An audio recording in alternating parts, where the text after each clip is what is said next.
time back in 2016, I remember your RNC speech, and you were saying that regime change and nation building.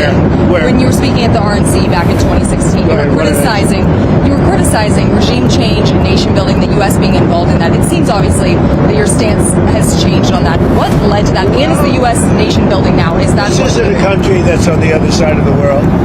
This isn't a country like where you have to travel 24 hours in an airplane. This is Venezuela. It's in our area. The Don Road Doctrine. So is that what you would say, that we're in the business of nation building? No, we're in the business of having countries around us that are viable and successful, and where the oil is allowed to freely come out because that's good. It gets the prices down. That's good for our country. Now, we have a very sick neighbor. It's not a neighbor, but it's close to a neighbor, and that's Venezuela. It's very sick. Colombia is very sick, too, run by a sick man who likes making cocaine and selling it to the United States, and he's not going to be doing it very long, let me tell you. What does that mean? He's not going to be doing it very long. He's not doing it very long. He has cocaine mills and cocaine factories. He's not going to be doing it very long. So there will be an operation by the U.S. and it sounds good to me. Yeah. You know why? Because they kill a lot of people. Yeah. Secretary Rubio mentioned Cuba yesterday in his remarks. Does the U.S. have a plan to do so? Well, Cuba always survived because of Venezuela. Now they won't have that money coming in. They won't have the income coming in. You know, a lot of Cubans were killed yesterday. You know that. A lot of Cubans were killed. Do you know how many? The bodyguards. No, they're looking, but there was a lot of death on the other side. No death on our side, but there was a lot of death on the other side, unfortunately. But a lot of Cubans were killed yesterday, trying to protect him. There's been protesters killed in Iran. You said we were locked and loaded, ready to go. What is the line there for when the U.S. is going to get involved in those protests? We'll take a look. We're watching it very closely.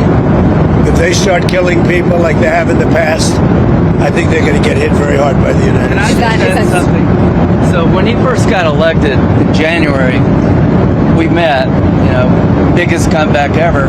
We talked about you think so, really? I didn't feel it was a comeback, actually. So because the first one was... The bottom line is, we talked about a drug caliphate in our backyard. We had Venezuela, we have Cuba, we have Colombia in our backyard. And these three countries have been condemned ever since I've been in politics.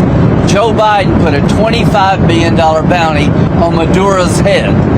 Chris Smith, today he got inaugurated, said, I hope Trump will hold Maduro's feet to the fire. You did.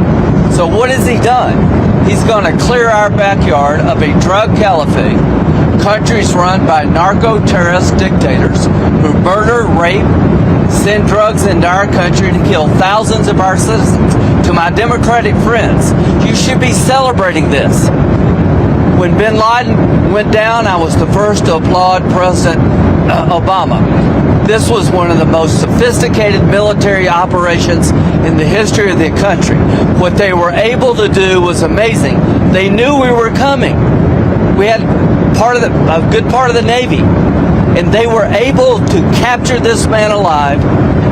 No military in the world could have done it. And as to this commander-in-chief, he did something people talked about doing. You just wait for Cuba. Cuba is a communist dictatorship that's killed priests and nuns.